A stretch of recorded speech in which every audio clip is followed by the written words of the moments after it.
So I really like how you broke it down: coach, mentor, guide.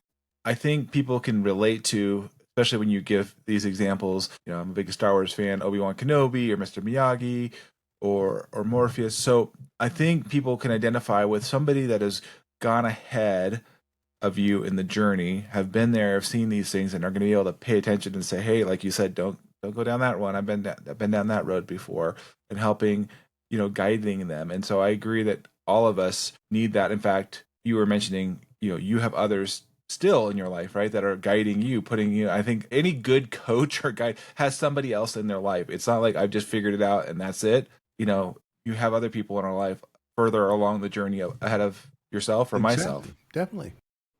So anybody that you find as a coach that says, I'm a coach, I got my certificate, like, so who's coaching you? Oh, nobody, I just got my certificate, I'm just going and doing this. I'm like, that should be red flag. Have you been living this way? And Jim, you've been living this way for decades of, number one, like you said, leading yourself well, and now coming to a place where I feel I'm healthy and less blind spots. Still, we all have them, but in a place where, hey, I can look. I like to say there's somebody to the right of me and there's somebody to the left of me. The right that's further ahead of the journey and somebody behind me on the left. We all have them. And so figuring out where you can help others along that journey, right? Yeah, you think about Paul, he had Barnabas, who was his, mentor, and then he had Timothy, who he was mentoring.